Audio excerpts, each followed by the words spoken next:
In January of 2021, Christie's offered more than 665 lots from a 20-room duplex at 834 Fifth Avenue. The building, the New York Observer had once called the most pedigreed building on the snobbiest street in the country's most real estate-obsessed city. The lots included artworks, furniture, and jewelry that had once filled one of the most celebrated private interiors in Manhattan for more than 3 decades, an apartment decorated by the legendary Parisian designer Henri Samuel, who had restored the Grand Trianon rooms at Versailles and been brought out of retirement specifically for this commission. The auction realized more than $8 million. When asked about her decision to let it all go, the owner, then 74 years old, told the New York Post with characteristic directness, "I am a widow living with a chihuahua, and I really did not see the need to keep all these pieces. It gives me a clean slate." Her name was Susan Gutfreund, and 3 decades earlier she had been the defining hostess of 1980s New York, the woman who rented Blenheim Palace for a corporate ball, threw birthday parties at Vaux le Vicomte and the Musée Carnavalet, sent $700 orchid trees simply to decline dinner invitations, and built a social empire so spectacular that Fortune magazine placed her at the centre of the city's Nouvelle Society. Then, in a single summer, it all collapsed, not because of anything she had done, but because her husband, Salomon Brothers CEO John Gutfreund, the man Businessweek had crowned the King of Wall Street, was caught at the centre of a Treasury bond fraud that shook the financial system and humiliated them before the entire world. In today's episode of Old Money Allure, we trace the rise, ruin, and reinvention of Susan Gutfreund, the Air Force pilot's daughter from Chicago, who became a Pan Am stewardess, married into Texas money, divorced, married the most powerful man on Wall Street, conquered New York and Paris simultaneously, watched it all burn in the summer of 1991, and then, in the wreckage, built a second career as a professional decorator that earned the genuine respect of the same world that had tried to destroy her. Hello and welcome to today's episode on old money and the history of wealthy families around the world. My name is Elizabeth, and I'm your narrator for this episode. And if you'd like even more on the hidden history of wealthy families, be sure to visit the first link in the video description to get access to our free Substack newsletter, where we have many years of extra videos and secret content. That being said, thank you for your time, and let us begin.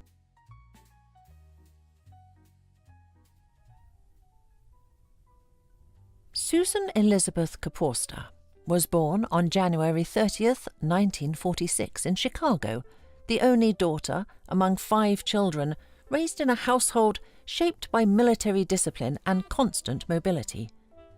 The stories behind figures like Susan Gutfreund, the empires they built and the scandals that consumed them, receive extended treatment in our free Substack newsletter, where the personal and financial wreckage, too complex for documentary format, reveals what these extraordinary lives actually cost the people who lived them. The Gutfreund saga belongs in that company. Her father was a career Air Force pilot, which meant that Susan spent her childhood moving from base to base, never rooting herself anywhere, but developing the acute social intelligence that can only come from forever being the new girl who has to charm an unfamiliar room. There were no trust funds, no debutante balls, no inherited silver. There was only a restless, observant young woman who understood early that the world sorted people into those who had beautiful things and those who served them, and that the gap between the two was not as fixed as it appeared. By her late teens, she had made a choice that would set the trajectory of her entire life. She became a Pan Am stewardess, a career that in the 1960s was something far more rarefied than the job title suggests today. Pan Am, in its golden age, was the most prestigious career in the world, the airline of presidents and movie stars, and its stewardesses were recruited with almost military rigour. Applicants had to be young, single, slim, and conventionally beautiful, submitted to regular weigh-ins, and were retired by 30. The uniforms were designed by Pucci and Givenchy. Layovers lasted 10 to 12 days in 5-star hotels in Hong Kong, London, Paris and Tokyo. For a young woman from an Air Force family with no independent money, it was the closest available approximation of an upper-class life. All the comfort and prestige without the inheritance to sustain it once the job ended. It was during one of these flights that she met John Roby Penn Jr., an indulged, spirited Fort Worth man from a family with extensive Texas real estate holdings, roughly 25 years her senior. According to the story that circulated widely, Penn refused to leave her plane until she agreed to marry him. They married on April 3, 1970. Susan 24, Penn 49. And the Penn years became her first laboratory. The couple moved between Palm Beach and Fort Worth, what Maureen Orth described as a backgammon tennis kind of life, all the outward markers of privilege without the intellectual substance Susan would later cultivate. What the marriage gave her was an education in how genuinely wealthy people organised their social lives, the weekends, the flowers, the effortless hospitality that distinguished the truly rich from the merely comfortable. The prominent Texas ladies found her absolutely precious and friendly, but some detected the quality of a strategist. She never forgot a name, always remembered what a person had mentioned caring about, and arrived at the next meeting having done something about it. The marriage ended in divorce on February 18, 1976, and after the divorce she drifted between Texas and New York, turning up at Les Clubs on East 55th Street, the members' club that served as the velvet rope separating the cosmopolitan crowd from the merely prosperous. One businessman recalled encountering her on her way to Aspen one Thanksgiving despite the fact that she did not ski, and when he asked why she was going, she replied with disarming honesty, "Because that is where you find someone who is rich and available, and I am looking for a husband."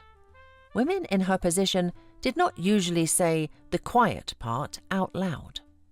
Susan always said it out loud.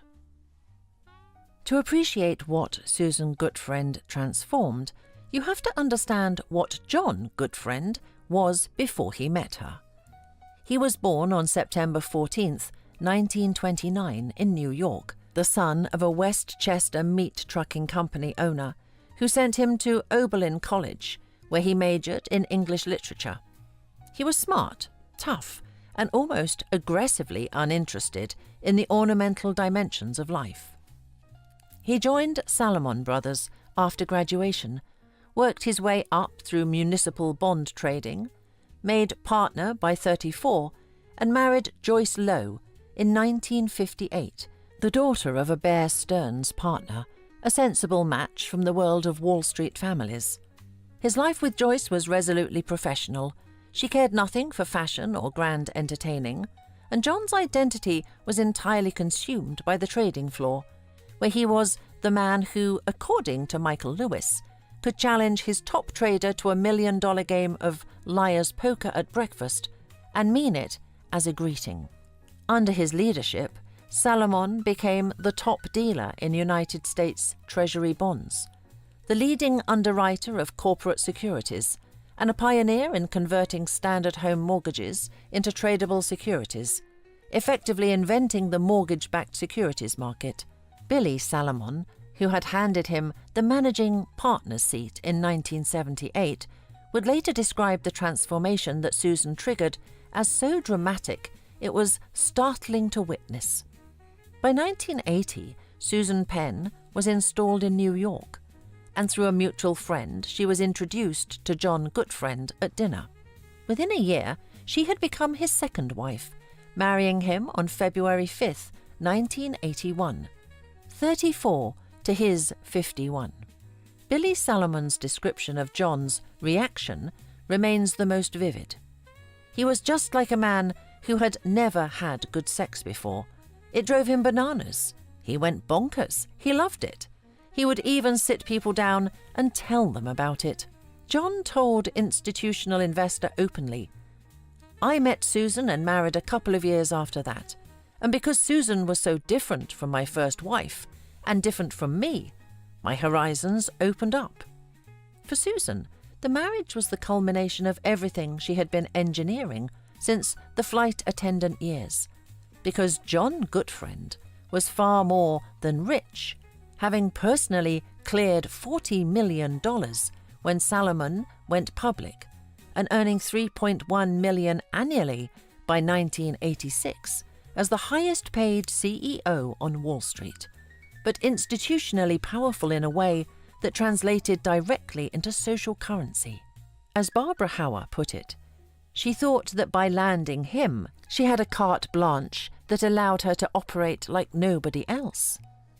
The key to understanding Susan is that she did not simply spend his money, but invested it, with a decorator's eye for the long-term return. And what she brought to the marriage was precisely what John lacked and had never known he wanted: an understanding that wealth, to become true social influence, must be translated into beauty, and that beauty requires cultivation, discipline, and an almost scholarly dedication to the history of beautiful things. The transformation of John Gutfreund was visible to everyone who knew him. The man who had lived in a world of trading screens and bond spreads and the brutal male competition of the Salomon floor was now attending gallery openings, discussing furniture provenance, and sitting for fittings at tailors whose names he had never previously heard. His colleagues at Salomon watched with a mixture of amusement and alarm as the most feared man in American finance became, in his domestic life, a willing student of a woman who knew things he had never thought to learn, and whose authority on matters of taste he accepted with a completeness that he would never have extended to any subordinate on the trading floor. The marriage worked because John genuinely wanted what Susan offered, something beyond the social access or the physical beauty, though both were considerable. But the experience of living inside a world organized around something other than money, a world where the quality of a fabric or the provenance of a chair or the arrangement of flowers on a table mattered for reasons that had nothing to do with their price and everything to do with their history. The Gutfreunds' ascent through New York society was swift, deliberate, and spectacular. They first lived at River House, a magnificent 1931 Art Deco cooperative on the East River at 52nd Street, home to Rockefellers, Vanderbilts, and Henry Kissinger, where Susan immediately began transforming their apartment into a stage for entertaining. Their social debut was guided by a curated network of mentors, beginning with decorators Mika Ertegun and Chessie Rayner. But Susan's most important alliance was with Jane Reitzman, one of the most influential arbiters of taste in the Western world, the woman who had collaborated with Jackie Kennedy on the White House restoration and endowed the celebrated rooms at the Metropolitan Museum with her collection of 18th century French furniture. The Reitzman connection was Susan's graduate seminar. Jane Reitzman had been born Jane Larkin in a small Kansas town and had reinvented herself through an obsessive scholarly dedication to 18th century French taste, the most demanding and expensive aesthetic tradition in the Western world, one that required mastering the difference between Louis XV and Louis XVI marquetry, learning which Parisian craftsmen bore the most prestigious gilt stamps, and understanding the provenance chains that connected a cabinet in a Fifth Avenue drawing room to the palace it had once furnished. Susan began spending weeks in Paris, haunting the dealers of the Rive Gauche and the Faubourg Saint-Antoine, studying provenance and period, attending the Autumn Biennale des Antiquaires, and building an expertise that would eventually earn the genuine respect of Christie's senior staff, who would later describe her independently as an accomplished collector and decorator in her own right. Critics dismissed her. She copies copycats. But the dismissal underestimates the effort required to copy well, and the distance between copying and genuine understanding, between imitation and absorption, was the distance that Susan travelled across a decade of study that most of her critics could not have sustained for a month. In 1985, the Gutfreunds made the move that announced their definitive arrival. They purchased a 20-room duplex at 834 Fifth Avenue, a Rosario Candela-designed masterpiece, completed in 1931, whose residents included members of the Rockefeller family. They reportedly spent more than $20 million decorating it, calling in Henri Samuel, a legendary Parisian decorator in his late 80s, who had restored the Grand Trianon at Versailles and decorated some of the greatest private houses in France and England, brought out of retirement specifically for the Gutfreund Commission at Jane Wrightsman's personal urging. The result was an interior of extraordinary character. Parquet de Versailles flooring, hand-carved mouldings, an entry hall with a grand staircase beneath crystal chandeliers and a marble floor inlaid with an eagle medallion, and the celebrated winter garden, furnished with pieces by Diego Giacometti and anchored by a monumental Russian Bessarabian rug purchased at the Paris Biennale. Samuel worked on the principle of creating the perfect base, like giving a woman a couture dress that was sheer perfection, whether she added fantastic jewels or not, and Susan received this lesson as its most attentive pupil. If the apartment was the stage, Susan's parties were the performances, the defining social events of 1980s New York, the benchmark against which every other hostess measured herself and came up short. She was meticulous, obsessive, and wildly creative, treating each dinner as a fully realized theatrical production with a coherent aesthetic vision, a specific emotional arc, and a fanatical attention to detail that her guests experienced as effortless magic, precisely because the effort was so completely concealed. For John's 60th birthday, she travelled to Paris and arranged an event in the Musée Carnavalet, the historic city museum in the Marais, where she recreated an orangery of Louis XV exactly as described by the king for an outdoor garden fete. Semicircular tables placed around a boxed orange tree banked with woven camellia leaves. The event requiring at least 2 months and 15 meetings with the celebrated Parisian party planner Pierre Celeron.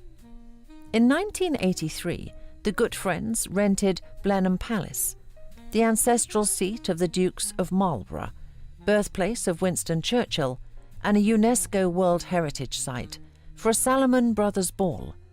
The invitation read in its entirety, Mr. and Mrs. John Gutfreund, at home, Blenheim, 3 words of address and a single sentence that managed, with breathtaking cheek, to reframe one of England's greatest palaces as the Gutfreunds' country residence for the evening.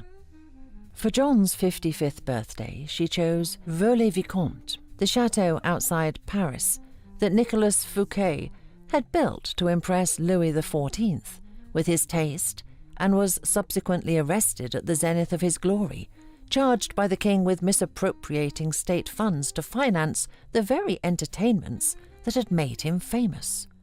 Susan later told an interviewer she found Fouquet's fate tragic and blamed it on jealousy, apparently unaware of how precisely the parallel mapped onto her own future.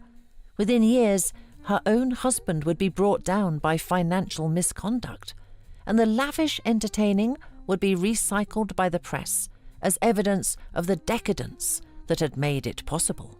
Her social currency was expressed most vividly in the day-to-day extravagance of her gift-giving. She sent $700 orchid trees to decline invitations, gave Baroness Liliane de Rothschild what was reported to be actual letters of Marie Antoinette, valued at $16,000, which the Baroness returned, gave Karl Lagerfeld delicate golden 18th century scissors without knowing that scissors are a traditional symbol of severed friendship, and for Baron Guy de Rothschild, who collected the writings of Will Rogers, tracked down out-of-print editions through rare book dealers. Even the rich like to eat other people's caviar, noted one observer, and she learned on the job. At the beginning, her menus were more rich and flashy. She used to overdo a lot, but then the mixture of people became more interesting. What made Susan's parties different from the merely expensive events thrown by other Wall Street wives was precisely this quality of learning on the job, the visible improvement, the refinement of instinct into expertise, the movement from flashy to considered that the people who watched her most closely could not help but respect. The Blenheim invitation, with its 3 words of address reframing one of England's greatest palaces as the Gutfreunds' country house, was not the gesture of a woman who had inherited social confidence. It was the gesture of a woman who had studied confidence with the same intensity that a musician studies scales, practicing until the performance appeared effortless to everyone except those who understood how much rehearsal effortlessness requires. The Vaux-les-Vicomte party was the most revealing choice of all, not because of the irony that would later attach to it, but because it demonstrated the depth of Susan's historical knowledge. She knew who Fouquet was. She knew the story of his rise and fall. She knew that the chateau was the architectural embodiment of ambition destroyed by the very excess that expressed it. And she chose it anyway, either because she did not see the parallel or because she saw it and believed she was immune to it. And both possibilities tell you something about the specific quality of her self-assurance. Even before the scandal, Susan had been constructing a parallel social empire in Paris with a deliberateness that exceeded even her New York campaign. The Gutfreunds acquired a wing of the Hôtel des Beaufremont on the Rue des Grenelles in the 7e arrondissement, the city's most aristocratic neighborhood, where the 18th century hôtels particuliers of the old nobility lined the streets. The building was also home to Hubert de Givenchy. Henri Samuel was called in once again, and the result was a 5-floor townhouse-style residence with a newly excavated ceramic-tiled underground garage that included its own car wash and a fax machine in what was otherwise a perfectly composed 18th century domestic world. Her social strategy for Paris was even more deliberate. She understood that the city had its own hierarchy organized around aesthetic values, family connections going back centuries, and a deep suspicion of vulgarity that the French distinguish from mere extravagance. The key to admission was not money but legitimacy, and Susan orchestrated her entry through the protective vouching of Reitzman and Samuel, who personally introduced her to what she called a petit Parisian tribe of 18th century passionists, a circle that included Lagerfeld, Baroness Liliane de Rothschild, Baron Elie de Rothschild, Givenchy, and Princess Laure de Beauvau-Cron. Her initial reception was studded with humiliations that a less determined woman might not have survived. The socialite Jacqueline de Riebe corrected her on their first meeting for using the familiar tu with someone she barely knew. And on a private jet returning from Saint-Moritz, Birgit de Ganay, asked by Susan to get her a drink, replied, "Who used to be an airline stewardess, you or me?" Susan persevered. she learned French properly, not tourist competence, but the social French of dinner conversation and the decorative arts vocabulary that would let her discuss provenance with the dealers as an equal. She absorbed the protocols, maintained her generosity without letting it tip into vulgarity, and slowly, because nothing in Paris happens quickly for an outsider, the city opened to her. The Princesse de Beauvau-Cron offered the most precise diagnosis. It would fascinate people she had the fortitude to do so. She was exotic for Paris, something new. A rich American who genuinely cared about French culture, who bought furniture for its history rather than its price, who would discuss the collections at Versailles with real enthusiasm. Paris, which had been condescending to American money for over a century, found this simultaneously amusing and charming in the end is all you need. Baron Elie de Rothschild recalled the process with characteristic generosity. Some friends asked if we could give a party for them. Of course, everybody knew Gutfreund in business, and Henri Samuel and Givenchy also gave parties. The system worked because Susan understood that Parisian society operated by different rules than New York. In New York, the currency was spectacle, and the reward was publicity. But in Paris, the currency was knowledge and discretion, and the reward was inclusion in a circle whose boundaries were invisible to outsiders, but absolute to those who understood them.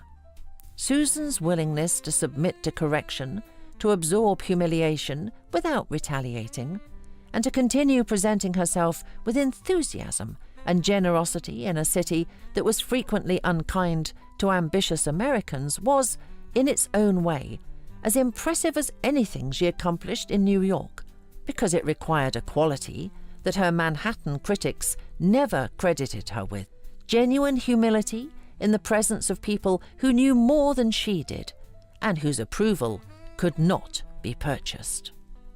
Not everything about Susan's New York period was triumphant. At River House, her relationship with her downstairs neighbours, Robert and Marcia Postel, descended into a war of attrition that became one of the great recurring jokes of the Upper East Side.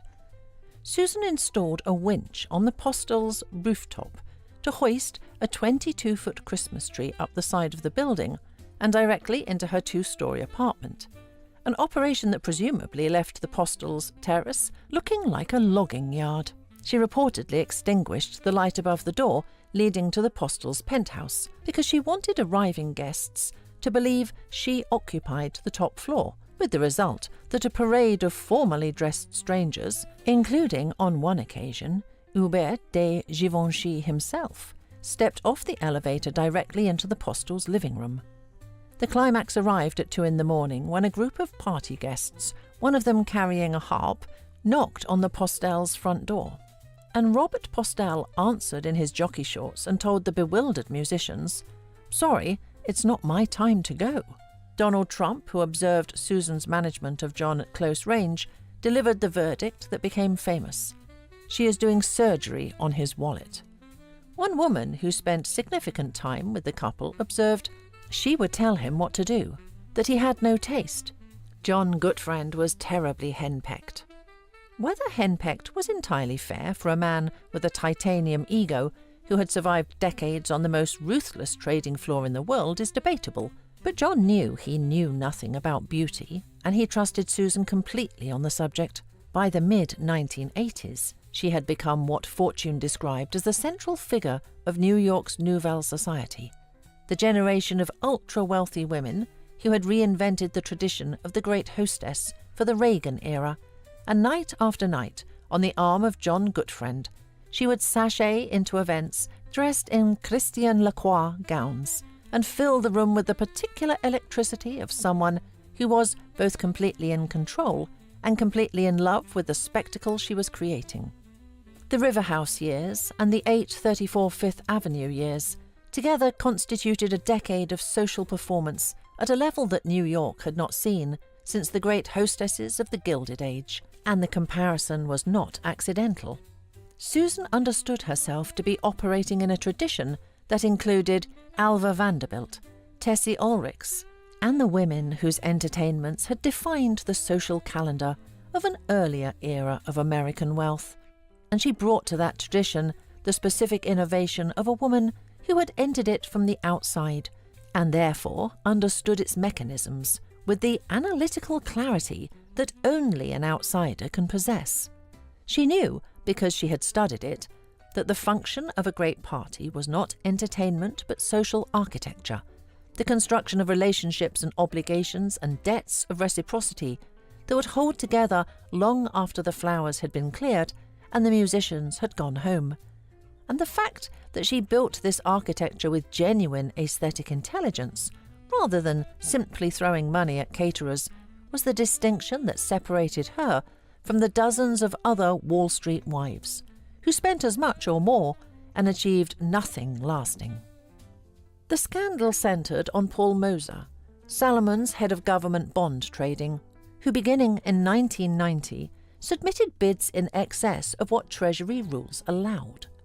The relevant rule was simple. No single bidder could acquire more than 35% of any Treasury bond auction. Moser circumvented this by submitting false bids in the names of customers who had not authorised them, allowing Salomon to corner individual auctions well beyond the legal limit, netting an illicit 57% of the 5-year quota in one notorious instance. In early 1991, Moser confessed to his superior John Merriweather, who brought it to the attention of the firm's 3 most senior executives: Chairman and CEO John Gutfreund, President Thomas Strauss, and Vice Chairman Merriweather. This was the hinge point of the entire affair. A reasonable executive would have immediately reported the violations to federal regulators, and Gutfreund did not. For 5 months, he and the other senior executives sat on the information. On August 9, 1991, Salomon was forced to disclose the violations, and 5 days later a fuller statement contained the bombshell that the firm's 3 most senior executives had known for 5 months and failed to act. Salomon's stock collapsed. 4 federal agencies launched simultaneous investigations. The Treasury Department threatened to suspend Salomon's designation as a primary dealer, which would have been a death sentence for the firm. On August 16th, Gutfreund and Strauss resigned. Gutfreund refused to show remorse. "Apologies do not mean anything," he told the press with characteristic bluntness. Warren Buffett, who, through Berkshire Hathaway, held a $700 million preferred equity position in Salomon, stepped in as interim chairman, directly intervened with the Treasury to reverse the threatened ban, and called Gutfreund's behaviour inexplicable and inexcusable. The SEC settled with Gutfreund for a civil penalty of $100,000 and a lifetime bar from serving as chief executive of a securities firm. Salomon paid $290 million in fines and restitution, at the time the largest civil penalty ever received by the Antitrust Division. Paul Moser pleaded guilty to 3 counts of violating federal limits. The scandal destroyed John Gutfreund's career completely. The man who had been the king of Wall Street, the most feared and most celebrated figure in American finance, was permanently barred from running a securities firm, stripped of his institutional identity, and reduced to the status of a cautionary tale that business school professors would use for the next 3 decades to illustrate the consequences of failing to report known misconduct. The irony was that the misconduct itself, Moser's illegal bidding, was the work of a subordinate, and what destroyed Gutfreund was not the crime but the cover-up, the 5 months of silence during which he knew what had happened and chose to do nothing, a decision that Warren Buffett characterized as inexcusable, and that the SEC punished with a lifetime ban that ensured the King of Wall Street would never reign again. For Susan, whose entire social architecture had been built on the foundation of John's institutional authority, the collapse of that authority was not a personal betrayal, but a structural catastrophe. The stage on which she had performed for a decade had been pulled out from beneath her, and everything she had built on it, the parties, the social relationships, the position in New York society, was now unsupported and exposed to the full force of a city that destroys its fallen monarchs with the same enthusiasm it once celebrated their ascent. The public humiliation of John Gutfreund had immediate and devastating social consequences, and those consequences fell disproportionately on Susan. While John retreated to lawyers' offices and deposition rooms, it was Susan's lifestyle, her spending, her orchid trees and rented palaces, that became the cultural shorthand for the scandal. A bitter Vanity Fair profile by Maureen Orth, published in November of 1991, under the title Educating Susan, dissected her rise with devastating precision, drawing an explicit parallel between Susan and Marie Antoinette. Baron Ely de Rothschild delivered what may be the most trenchant defence of her position ever articulated. John Gutfreund is a big boy. If I get in a mess, it is my fault, not my wife's. If I do something dishonest, I have made a fool of myself. If you are the wife, you stick with him and say you have been a stupid fool. His cousin Baron Guy de Rothschild was equally direct. She might have had an influence one way or another, but that does not mean she bears real responsibility. Karl Lagerfeld remained loyal. Givenchy remained a friend. The Rothschilds held firm. To these Europeans, Susan's situation was simply that of a wife whose husband had committed a professional disgrace. Regrettable, but not her crime to bear. The Parisians had always found something charming in this extravagant American, who had learned to love France more than many French people did. One French noblewoman offered the most penetrating portrait. I have a feeling that for Susan, for a time, it really did become reality. She wanted to create a fantasy in which she was the queen and John was the backer of the show. The distinction between the New York and Paris reactions to the scandal was the most instructive social experiment of Susan's entire career. In New York, a city organized around the present tense of prestige, the scandal had instantly reclassified everything she had ever done as evidence of vulgarity rather than taste. Every party a symptom of excess, every gift an instrument of manipulation, every beautiful room a stage set for a fraud. In Paris, a city organized around the long view, the scandal was a misfortune that had befallen a woman they knew and liked, and misfortune in France is not a crime, but a condition that the best families have experienced and survived, and the social code required that you stand by your friends precisely when standing by them was most costly, because loyalty that costs nothing is worth nothing. Susan had, without fully understanding what she was doing at the time, invested in the only social system that would repay her loyalty with loyalty of its own. And the decade she had spent studying French culture, learning the language, absorbing the protocols and building genuine relationships with people whose friendship was based on shared aesthetic passion rather than shared prestige, had produced, at the moment of greatest crisis, exactly the return she needed: a place to land. One of the most fascinating dimensions of the story is the debate about Susan's responsibility for what happened. In New York, many people implicitly blamed her extravagance for creating the pressure that led John Gutfreund to tolerate Paul Moser's rule-breaking. The suggestion being that her spending habits forced him into a corner where he felt he could not afford a major scandal at the firm. The Rothschilds rejected this entirely, and the evidence supports their position. Moser began submitting illegal bids in 1990, not because Susan needed orchids, but because the culture of Salomon Brothers, built over decades by Gutfreund himself, had created a trading floor where rule-bending was the normal condition of business. The decision to delay reporting the violations was John Gutfreund's alone, made with no reference to household expenses.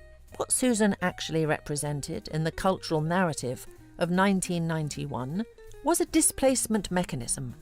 The public needed a face for the scandal's excess, and John, gruff, lawyered up and famously unapologetic, was not a satisfying target. Susan, with her orchids and her rented castles and her Concord shopping trips, was far more legible as a symbol of the era's hubris, and she was punished for being a spectacular target rather than for committing a crime. Susan herself articulated the lesson in a 1994 interview. New York tends to be a tough town. People pick you up and drop you like a hot potato. The friendships you form in Paris are different. They stick with you through thick and thin. The marriage survived. Despite the betting pool, she did not file for divorce. She and John returned to New York and continued living in their duplex at 834 Fifth Avenue, with its Henri Samuel interiors and winter garden. The era of renting Blenheim Palace was over. But the apartment remained, the friendships in Paris remained, and the woman who had been Marie Antoinette in the tabloids proved to be, in the reality of her daily life, considerably more durable than the queen she had been compared to. The survival of the marriage itself was the detail that surprised everyone who had predicted its collapse. The betting pool at Salomon had given the relationship months, not years, and the assumption that Susan would abandon John the moment his institutional authority disappeared was based on a reading of her character that turned out to be fundamentally wrong. She had married him for his position, the critics said, and without the position there was no reason to stay. What the critics missed was that Susan had spent a decade building something inside the marriage that was genuinely her own.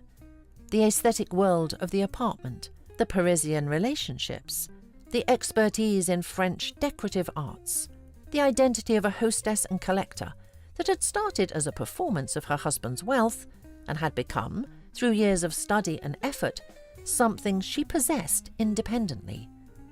The marriage survived because Susan had invested in it the same way she invested in everything else, with the long view, the strategic patience, and the understanding that the value of a commitment is measured not by what it costs when things are going well, but by what it is worth when everything falls apart. In the late 1990s and through the 2000s, Susan underwent a genuine transformation. The socialite hostess became a professional interior designer, trading on the deep aesthetic education she had received from Henri Samuel to build an entirely new career. She founded Susan K. Gutfreund, Inc., operating out of New York, and the work was a natural extension of everything she had spent decades learning: the provenance of 18th century furniture, the layering of patterns and textures, the way light changes paint colours across the course of a day, the couture approach to room making that Samuel had taught her.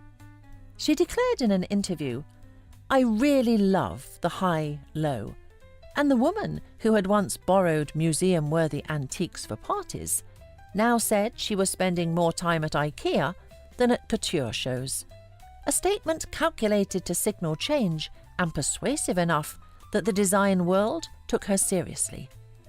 Christie's, describing the 834 Fifth Avenue collection, acknowledged that over the past 40 years, the apartment had been the canvas of Susan Gutfreund, an accomplished collector and decorator in her own right, separating her identity from Samuel's and recognizing her as a principal creative force. She articulated her philosophy with clarity. Working with Henri was a masterclass.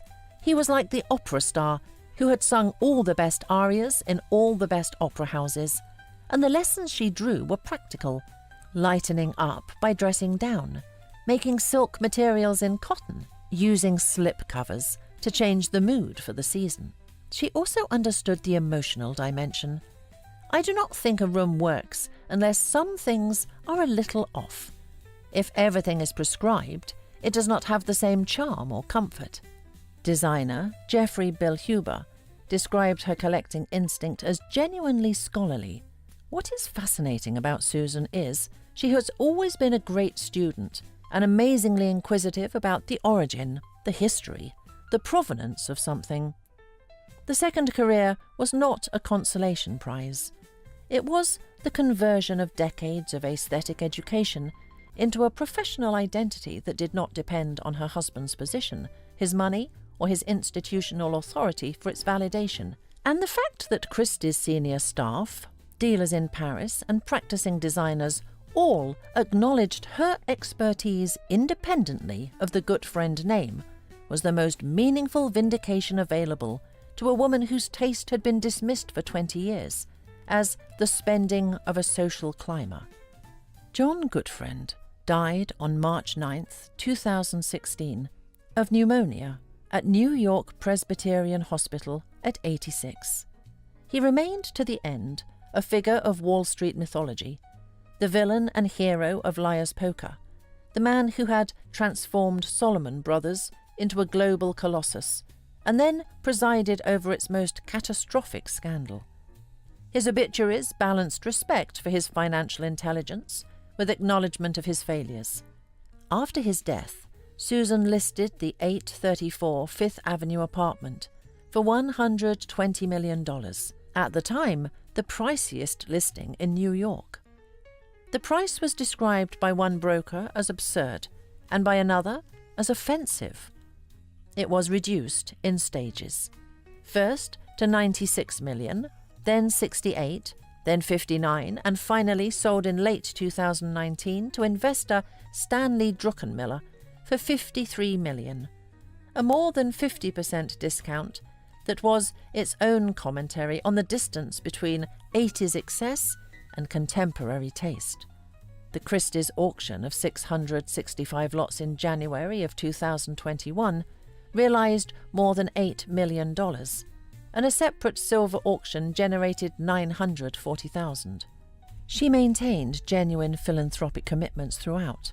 The Susan and John Gutfreund Endowment Fund at the New York Public Library appears in the institution's annual reports year after year.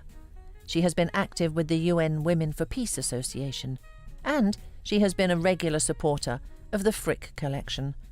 By the 2020s, she was still being photographed at fashion events, still entertaining in New York, still recognized as one of the city's most accomplished social figures and decorators, described at a Valentino event as society hostess and interior designer, still working, still present, still styled immaculately. The arc of her life, from Chicago to Pan Am, to Fort Worth to Wall Street, to the most celebrated apartment in New York, to the most devastating financial scandal of the era, to a career as a professional decorator, to the clean slate of the Christie's auction, contains within it a complete education in the relationship between money and taste, between wealth and social standing, between what you own and who you are. She had learned through the specific and painful education of watching her entire social world collapse in the summer of 1991 that the things she owned were instruments rather than identities, that the orchid trees and the rented palaces and the Henri Samuel interiors were magnificent but dispensable, and that the only thing that could not be taken from her was the knowledge she had accumulated across 3 decades of looking at beautiful things with genuine attention and genuine love. The Christie's auction was the proof. She let 665 lots of the most beautiful objects she had spent a lifetime collecting pass out of her hands and into the world, and she did it without apparent grief, because by then she understood that the expertise those objects had taught her was more valuable than the objects themselves. An expertise, unlike furniture, cannot be auctioned, cannot be seized, and does not depreciate when the scandal breaks. The second career was also, in a specific and important way, the vindication of everything Susan had been accused of during the years of excess. The critics had said she was a social climber who spent her husband's money on beautiful objects she did not truly understand, and the decoration career proved that the understanding had been genuine all along. A woman who did not know the difference between Louis XV and Louis XVI, who could not discuss provenance with a Paris dealer, who had learned nothing from Henri Samuel beyond the ability to write large cheques, could not have built a professional reputation as a decorator that the design world took seriously. The fact that she did build that reputation, that Christie's acknowledged her as an accomplished collector in her own right, that Geoffrey Bilhuber described her as a great student, that clients hired her for the specific expertise she had accumulated rather than for the social connections her name implied, was the final answer to the question that had followed her since the Vanity Fair profile. Was Susan Gutfreund a genuine connoisseur, or simply a very expensive impersonation of one? The answer, delivered not by her defenders, but by the professional community whose standards she was now required to meet on equal terms, was that the connoisseurship had been real the entire time. Susan Gutfreund's story sits in a tradition of American self-invention that traces back to Edith Wharton and Henry James. She belongs in the company of women who, without significant inherited advantage, remade themselves so completely that they came to embody the elite they had entered. But unlike most of them, she survived the destruction of the platform that made the transformation possible and built something durable from the wreckage. What makes her story interesting, rather than merely scandalous, is the genuine depth she eventually achieved. The orchid trees and the rented chateaux were the surface, the advertisement of aspiration, but underneath was a real education, conducted with extraordinary diligence. She absorbed Henri Samuel's lessons so thoroughly that she became a respected designer in her own right. She studied 18th century French furniture until the dealers of Paris acknowledged her as a serious collector. She learned French properly and cultivated long-term friendships with people like the Rothschilds and Givenchy that proved to be genuine rather than transactional, unlike many of her New York friendships that evaporated the moment the scandal broke. The difference between what happened to Susan in New York and what happened to her in Paris tells you everything about the difference between the two cities. New York society in the 1980s was essentially meritocratic in its cruelty. You rose by performing your wealth and taste perfectly, and you fell the moment the performance faltered. There was no loyalty because there was no history, only the present moment of prestige. Paris valued continuity, loyalty, and a certain stoic acceptance of the reverses that life brings. And the Rothschilds and Givenchy and Lagerfeld had known failure and scandal within their own circles, and did not expect perfection from their friends. Susan's investments in those relationships, the extravagant gifts, the carefully planned parties, the genuine effort to speak French and understand French culture, paid dividends precisely because they had been made in good faith over years. The most fascinating element of the entire story may be the Vaux-le-Vicomte parallel. She chose to celebrate her husband's birthday at the chateau of a man who was arrested at the height of his glory for the financial misconduct that funded his spectacular entertaining. And she did not see the prophecy in the choice until it was too late. And by then, the parallel was not a literary conceit, but the lived experience of a woman whose husband's misconduct had transformed every dinner party she had ever thrown into evidence for the prosecution. Girls like me are like a tea bag, she told Ahmet Ertegun at the height of the scandal. You do not know how strong we are until we get into hot water. The Christie's auction was her most elegant gesture. She did not hold on, did not perform grief, did not cling to the objects that represented the life she had lost, but gave herself a clean slate and kept moving forward, which in the end is exactly what she had always done.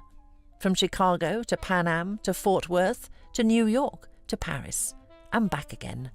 A woman whose greatest talent was not for acquiring beautiful things, but for surviving their loss.